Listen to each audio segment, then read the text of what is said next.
Good evening everyone, this is Faust Kellhound.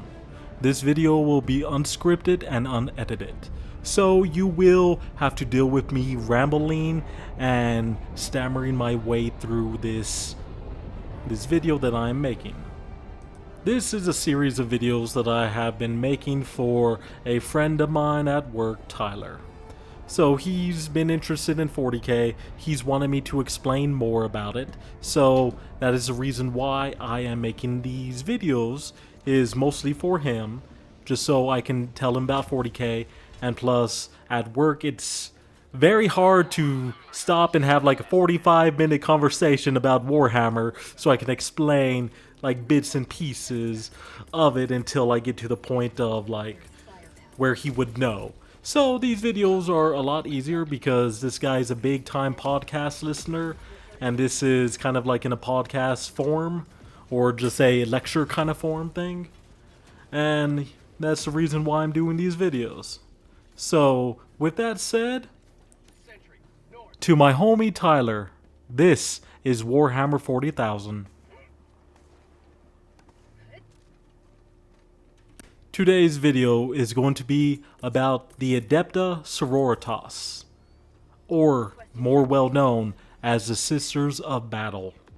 So, starting off with their history, the Sisters of Battle, the Adepta Sororitas, they are the spiritual descendants of a group known as the Daughters of the Emperor. The Daughters of the Emperor, they were a group that was known as extremely faithful, very religious, and one of the most like dedicated soldiers during that time period. This is before 40k. And after the Horse Heresy, so it's like that nice realm between like millennia 31 to millennia about like 39. So it's kind of like in that little area where all this happens. So, well, there's the actual dates and everything, but to tell you I'm being lazy and I really don't want to look for the dates. Probably in later videos I will be a little bit more accurate about the things I'm talking about with like dates and stuff with the lore, but currently right now you know a little bit about 40k and there's still so much more to go. So as you become more well-versed in it, I will get into that a little bit more. But continuing on with the sisters, or the Daughters of the Emperor. So, the Daughters of the Emperor were also known as the Sisters of Battle, because they were a group who really did not like heretics, mutants, unsanctioned psychers, and xenos. So they just really went out for those people. Really went out them, really seek those people, tried to destroy them, take them down. And then what happened during that time, there's an ecclesiarch. So the ecclesias is the whole, like, the Adeptus Ecclesias. That is the whole religious sanctum of the Imperium. So the ecclesiarch is a dude who is the head of that. So he's pretty much the Space Pope. So Space Pope dude knew about these warriors, and he went over there, and he knew that these warriors really did not have too much technology and stuff. So he went over to this planet, said that he's here by the will of the God Emperor, the God Emperor protects him, stuff like that.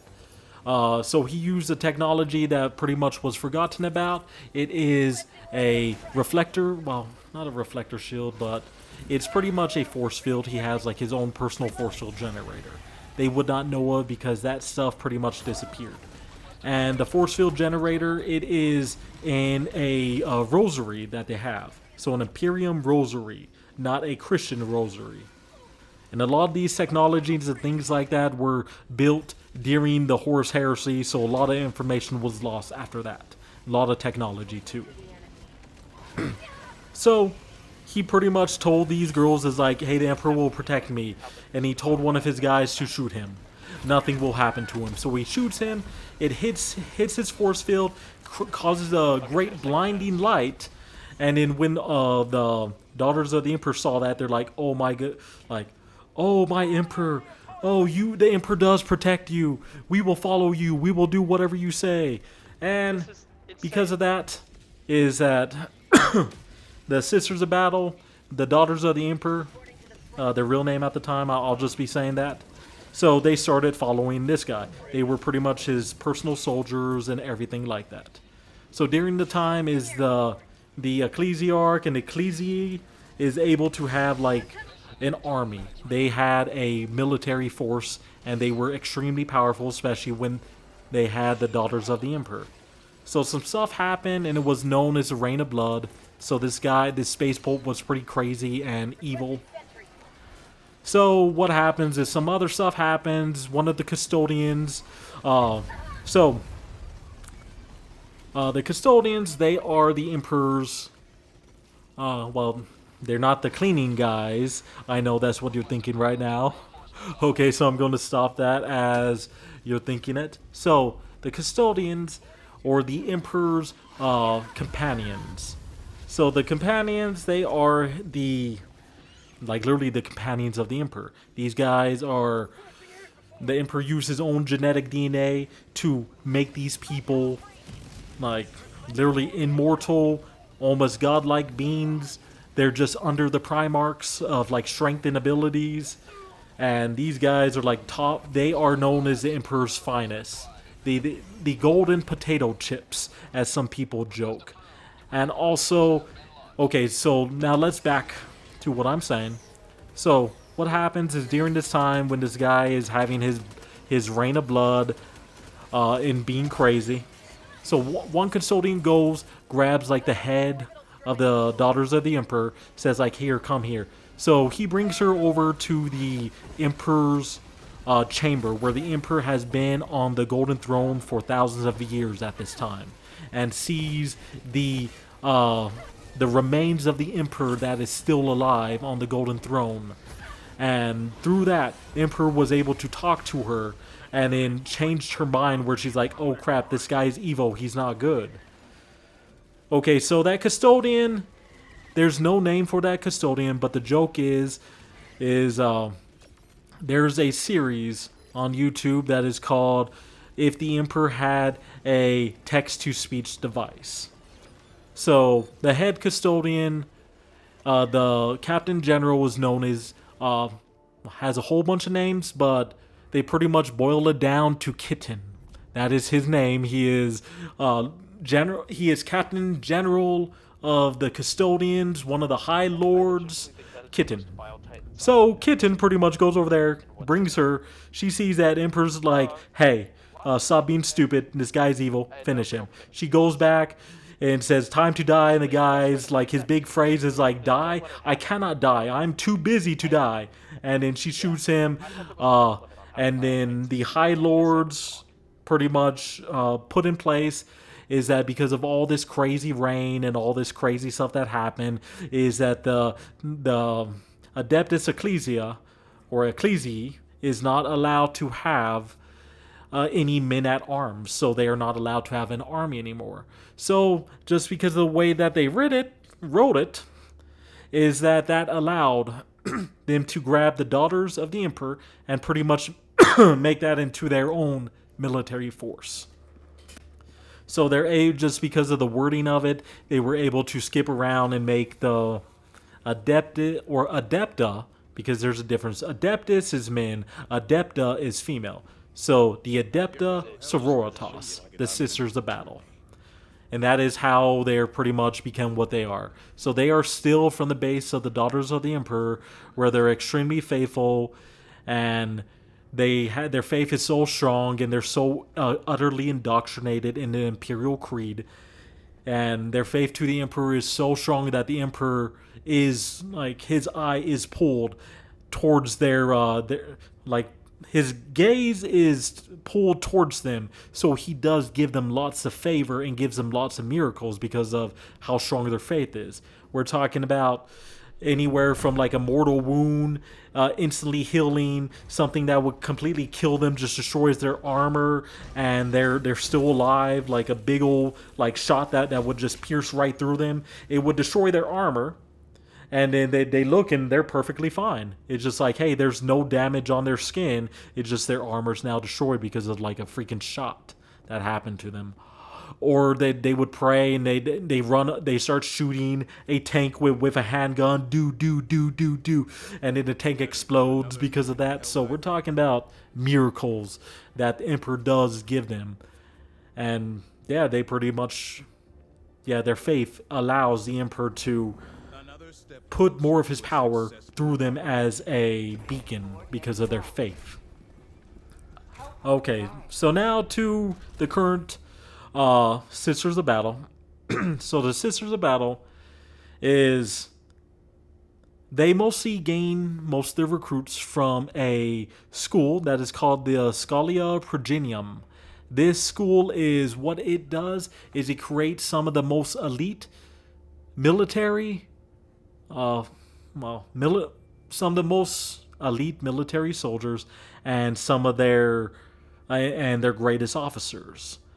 This school, it pretty much what it does is any officer that dies and their kids are left orphaned or they're left orphaned, the school comes, grabs them, and trains them up. So like pretty much from any age that they're trained up, and they're trained to be like special forces, and they're trained to be officers too. And then as they're going through like the preliminary rounds of it, there are lots of craziness. They're expected to be extremely faithful, be very disciplined, and then grow to a certain level. And then once they get to that level, then it kind of diverges. Is like, hey, we see that you have leadership ability, so we'll let you be a leadership. Or we see is that you're more of a follower, more of a soldier type. Hey, you're going to become a military Tempestus or a Tempestus Scion. That's like their special forces, like SAS. And then with the females is that they usually send the females off to the Adeptus or Adepta Sororitas. I'm just going to be calling them the Sisters of Battle. I'm probably going to forget, but now you know where we're at. So a lot of the females, they send them over to the Sisters of Battle, as that's their recruiting line, because they're already trained up, they know how to fight, they know how to be a good soldier, and their faith is already high. They go over there, they are completely indoctrinated with the Imperial Creed from the school, and then when they go over to the Sisters of Battle, they're pretty much become space nuns, or nuns with guns. But with that, the Sisters of Battle, just them whole, like as a whole, they are just one part of the ecclesiarchy. So the ecclesiarchy, it is, yeah, like I told you, the Adepta Ecclesiarchy, or Ecclesi, whatever, however you properly say it. Because we're talking about, these are slightly Latin words that are made up too, so they're half real and half made up, so there's really no true way how to say them, and they're very difficult to speak because I don't speak a Latin-based language, so makes it even harder to say. So with that is so they're one part of the ecclesiarchy, where the cardinals, missionaries, and priests are other people who work hand in hand with them, and they do missions, they do many different things. Yes, I did say before that they have no men at arms, but that phrase really meant was creating no army. Yes, the cardinals, the missionaries, the priests, they all have weapons that they do carry if they go into battle. But that is not their main job. Their main job is not to be a warrior. Their main job is like, hey, you're a cardinal, you're a leader of like a church or a faith or a group. So your thing is supposed to give support and help ministries and different things like that, because you're running them. So that's a cardinal. If you're a missionary, your major job is to go out and spread the word of your faith, so the Imperial Creed, or go out and make that faith even stronger. at an area because it's like, hey, a missionary's coming here, so they're here to spread the word or to increase the strength of it in an area. And a priest is there. That's usually like a smaller church or areas like that, so they can maintain it in the area. So that is their job. So very similar to like the real life cardinals, missionaries, priests, and things like that. But in 40k, yeah, they do the same thing. But remember, it's the grim, dark future where all that there is the laughter of dark gods and war. So everyone has a gun. But with the Sisters of Battle, from the codex that I have, is what it really talks about. The Sisters of Battle, one of their major duties is to maintain the sanctity of the Imperium. So it's like their areas that they have, their holy lands, things like that, to defend it against heretics, against unsanctioned psychers, and mutants. So that is their big thing. Yeah, they hate the Xenos, but that's not their major thing. Their major thing is unsanctioned psychers, heretics, and mutants that they find around. They will deal with, they will take care of.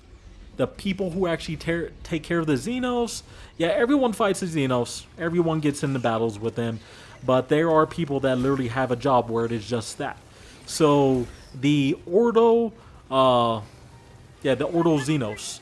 So the inquisitorial section of the... Wow. Give me a second to think about that. So, wow.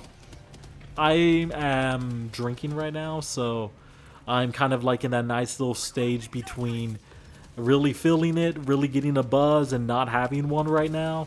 So I'm just trying to relax and have the buzz happen. So with the tea I'm drinking right now, so it's that yogi tea, that throat comforter. Yeah, but I put about like 2 shots of rum in it and then some almond milk to make it like creamy, nice, easy to drink. But back to what I'm saying. So the Ordo Xenos is a section of the Inquisition, and their job is to deal with the Xenos. So that is their major job. And with that, they have a Space Marine organization that is known as the Death Watch, whose major job is to help the Inquisition and to deal with any Xenos threats. The Ordo Hereticus is the Inquisition who deals with heretics and unsanctioned psychers. So with that, is they do call upon the Sisters of Battle. Yeah, the Sisters of Battle are not under them. It's just that they end up helping out that organization quite a lot because of their major duties to maintain the sanctity of the Imperium, to make sure that it is properly defended and that it doesn't lose like what they have. Yeah, so they do work with the Inquisition quite a lot just because they're extremely faithful soldiers, and yeah, it's an army of women who are space nuns. So nuns with guns, and people love that name. Well, here's a nice fun fact. So the Sisters of Battle, they are mostly the warriors of the ecclesiarchy. There are other groups of people who do end up helping them, is like the death cults. So it's just pretty much groups of people who train to be assassins for the ecclesiarchy if they need it. And then there are the Crusaders. So the Crusaders, they are not part of the ecclesiarchy. They are just people who decide to go on, like literally just normal people who join an organization and they go on crusades and they help and bolster the imperial forces, things like that. So just pretty much mercenaries in 40k, but these guys are super faith, like religious mercenaries that their thing is like, hey, we'll come and help you fight. We need food, we need ammunition, we need place to sleep, and then we'll bolster your numbers. So their big things, the Crusaders, they're known for running around with like a big old power sword and a big old storm shield. So they're usually the guys who are in the front lines getting shot up the most, but their shields take all the things, and once they get in close, they chop up people. So they do offer their service to the ecclesiarchy and the Sisters of Battle quite a lot. And because they are not part of the ecclesiarchy, is that they're allowed to pretty much fight with them and be there, and the ecclesiarchy is not breaching their agreement of having men at arms. Okay, but with that is the Sisters of Battle. So they're known as the Warriors, and they're super pious, so like super high faith and everything. One thing that they're known for doing is going to places that where there's missionaries or like priests who are slightly corrupt or not doing their job, and then they pretty much get beat up, told off, or get killed by the Sisters of Battle, because like these girls are super religious, and it's like, hey, you're twisting the words of the emperor, you will die for that, you are a heretic now. Or it's like, hey, you're breaching like, hey, you're almost at heresy, I'll beat the shit out of you so you'll learn what you're doing is wrong. Things like that. So yeah, they go around and they make sure the sanctity of the Imperium is right, even with the other members of the ecclesiarchy. And usually whenever, just because they're known for doing that, whenever a missionary missionary or priest hear about that, they try to clean up their act, because they know it's like, oh crap, if it's too bad, like if it's bad enough, they will die. And I'm talking about, it's like sometimes it's very little, depending on the canonist. So the canonist is like one of their leaders, like the leader of a group of sisters. So like how the Space Marines have captains, they have canonists. And a canonist, that is an actual word that is used for like a female cardinal, like someone who would be at a high level like that, or like a female, like somewhere in a higher religious area that is a female level. It's like the female version of cardinal. That's what a canonist is, if I am remembering it right, because I remember hearing about that. But continuing on, so with the Sisters of Battle, so yeah, they're just females. They are females trained highly in to be an elite warrior. In like if they were part of the Imperial Guard, they would definitely be one of their elite warriors. The Tempest, the Tempestus Scions. So, and what the sisters do all the time, they train, they fight, they practice with their firearms, they practice with melee weapons. So these females are extremely fit, and like they're extremely fit, they're muscular, but they are still female, so they're still women, but they're buff women, and they're pretty much nuns, so extremely super religious. So, like, one of the big things is that their power armor. So, their power armor, it's... they have the power armor on, and they wear a robe under it. So, they wear a robe under it that usually shows the color of the order that they are in. There is multiple orders of the Sisters of Battle.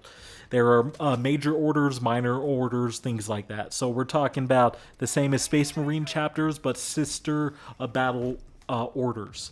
That's their chapters. So their armor would be one color, and then the robe that they wear under is another color that shows like, hey, this is the colors of my order. And yes, they do have boob armor, because boob armor is a real thing. In Europe, it wasn't a thing because there was very little to no females fighting, but other countries like China, Japan, and other countries in Africa actually did have female armor, because having female fighters was a thing for them, and they did have boob armor. Because the fact is, if you're wearing armor, it's going to put a lot of pressure on your shoulders and chest.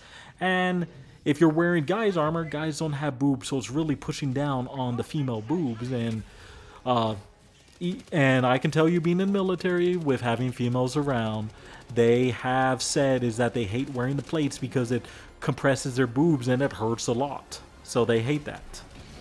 So they wear power armor. Power armor does need a power pack, very similar to Space Marine. So it is like the Space Marine's armor, but they wear a robe like under like the major chest plate of it.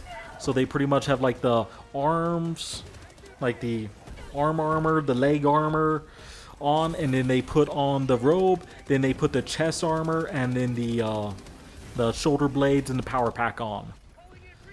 And that's how they look. Okay, so a lot of them, they all have this kind of like, well, most of the Sisters of Battle, the way that they are based off of, like the poster girls of it, it is the Our Martyred Lady, the Order of Our Martyred Lady. So they all have like bob cuts, so pretty much all their cuts are like chin length. And so the Sisters of Battle, for that order, all their hair is genetically dyed white. So they have a process that where they go and their hair is permanently bleached white. So yeah, it's just some genetic stuff that they do, removes all the melanin from their hair, so they just have white hair. So the Sisters of Battle also have a Fali, well, this is a tattoo that they have. It's the Fali Dis tattoo. So you've seen it around. It is an actual real thing. So it looks like kind of like a spearhead, where it has like the spearhead and then it has like the small little like wings of the spear coming off of it. If you see it, I can show you, but everyone does know. They know what that symbol is. They just don't know its name. It's the Fruit-de-Lis. Fruit-de-Lis. It's French. I don't know how to say it properly. Yes, I did. I did learn how to speak French years ago, but it's been over 10 years since I've spoke any French. So I don't know how to speak French anymore. I did. I don't anymore. Okay, so they all have a tattoo of the Fur-Lis or the Fur-de-Lis tattoo on them. It's usually on their face. It is like under an eye, on a cheek, something like that. Kind of like the little teardrop thing. Okay, so they all have that. And they are huge about their purity seals. So the purity seals, it is a piece of parchment, piece of stronger paper that would have a prayer, a chant, or something on it. And then it is affixed to an armor through wax. So yes, they have wax, they pour it into a little thing, they pour it on there, and then they put a signet in there. So the signet can be anything from a skull to the Imperial Eagle to, like with the Sisters, the Fruit-de-Lis.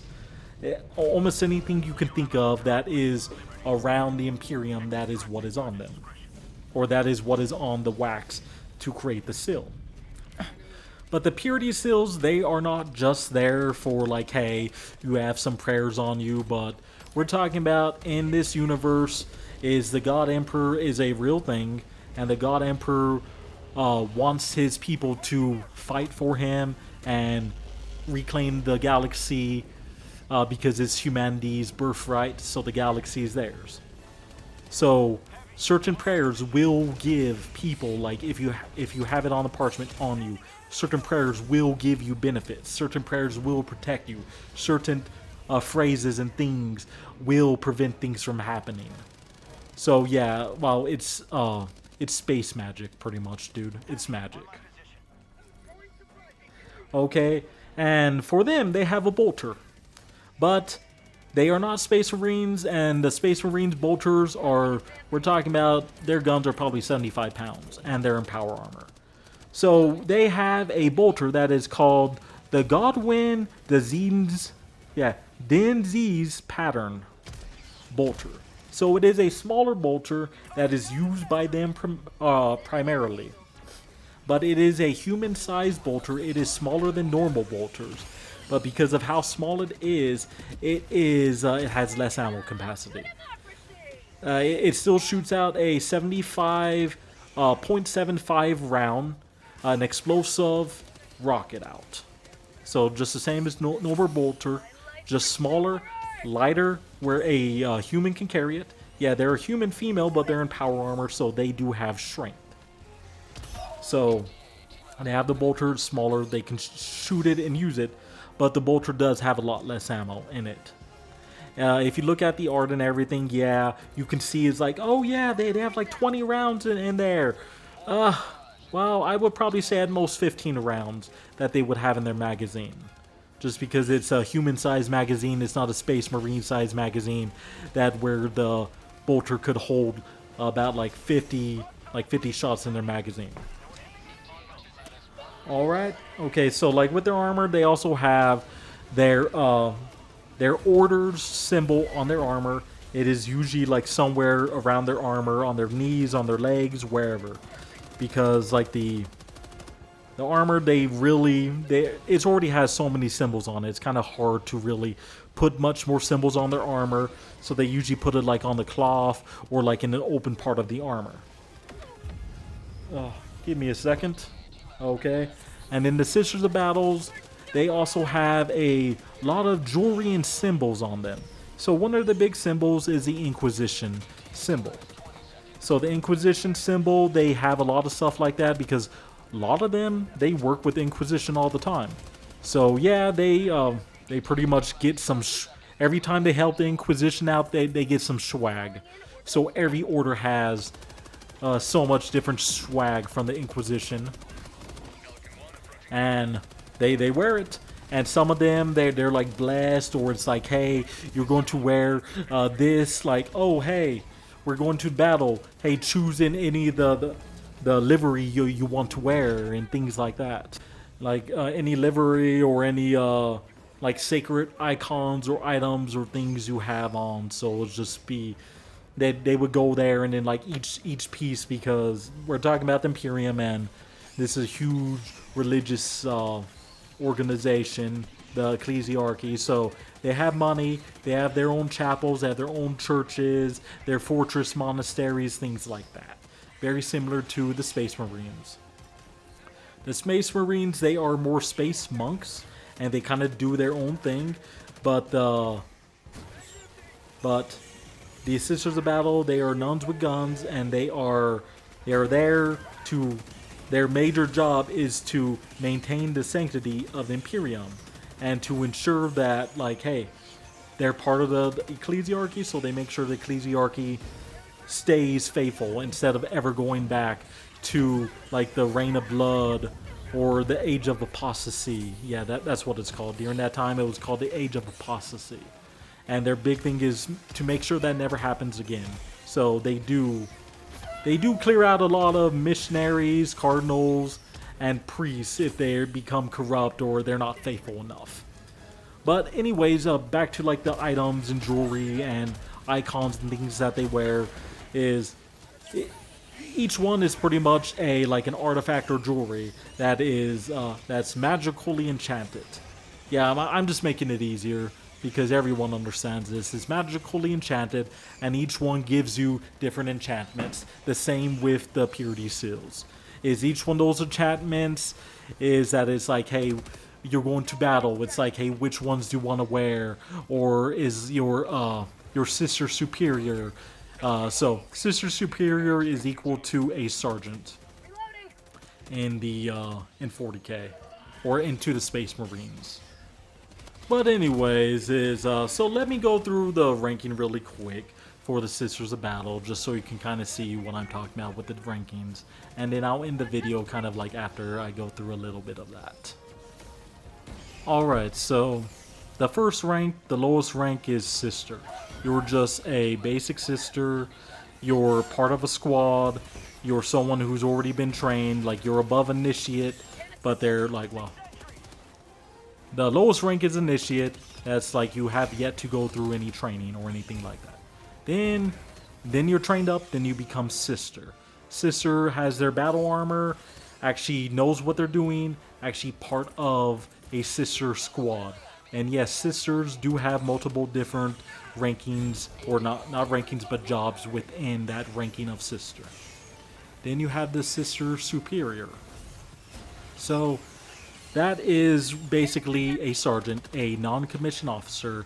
They're pretty much a leader of a squad of, like, say, we're talking about anywhere from 5 to 20 sisters, or 20 women that they would have under them and their ranking.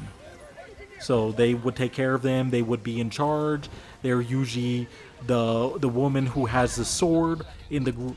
So like you have a group, everyone's having a gun, then you have one woman that has a sword and a gun. That's usually the sister superior because they're in a leadership role and they are allowed to usually have a larger melee weapon to show their station, and they are even more trained in melee combat. So that's one of their huge things is like, hey, if anyone comes near, you should take them out so they don't affect your crew. The next rank of the sisters is a palatine. A palatine is an officer rank. It is a junior officer rank. It is equal to a lieutenant in like the real military and stuff like that. So they are a lower rank officer, and they are, so like a sergeant would be over a squad, anywhere from 5 to 20 people. A And then a palatine would be over multiple squads, anywhere from 2 squads to about like 8 squads they would have under them. So they are a leader of multiple squads. And that's what they are. They're just a junior officer who would maintain a squad. Then you would have a canonist. A canonist, their rank would be more similar to a captain rank. So they would have, so like a palatine, they would have multiple different, they would have anywhere from 2 to 8 squads under them, and that is called a platoon. So a palatine is also known as a platoon leader, or would be equal to a platoon leader. A canonist would be a captain or a company or a company leader. A company has anywhere from 2 to about 8 platoons under them. So a canonist has definitely more rank and more people under them. And they are more kind of a mid-level officer. They've been in for so many years and they're trusted to be an officer of a certain ranking and abilities. And then the next rank after that is legatine.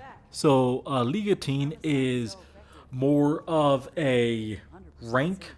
Well, what am I talking about? So they would be a brigade, not a brigade, a battalion leader, or like a colonel ranking. So they would have multiple different companies under them. So they would have multiple canonists that would be following them. So they are usually the highest rank of an order. They're like the head of the order, so they have multiple different companies of the order under them. Then one of the final rankings, so like this is just broad quick rankings. There's a lot of in-between things, but overall this is the basic line you can follow. So the last ranking is prioritas. So a prioritas is considered as the overall commander of the Adeptus Sororitas, or the Sisters of Battle. So she is the highest rank. She's pretty much like would be equal to the general of the army, like during wartime and stuff like that. But a prioritas is only sanctioned during certain times that where they need the Sisters of Battle to all be together and do what they're supposed to be doing. So with that is that sister, or that the prioritas is the leader of all the Sisters of Battle, the whole organization. Everything that would be considered Sisters of Battles or Adepta Sororitas, they are the leader of them. And they're chosen during certain times, kind of like how the U.S. does the General of the Army, the Admiral of the Navy, the General of the Air Force, things like that. They're chosen for a certain time, then they are brought down back to their original rank, where they would be, goodness, I forgot the name of it. Back to their original level, the Legatine. But anyways, that is pretty much the quick basics, kind of overall little bit of the history and what the Sisters of Battle are. So hope you like it, and everyone else, like, subscribe, share, because there's going to be more videos about the Sisters until I get through my codex and I help Tyler learn fully about 40k. So most importantly of all, always love the Kellhound. You all take care now.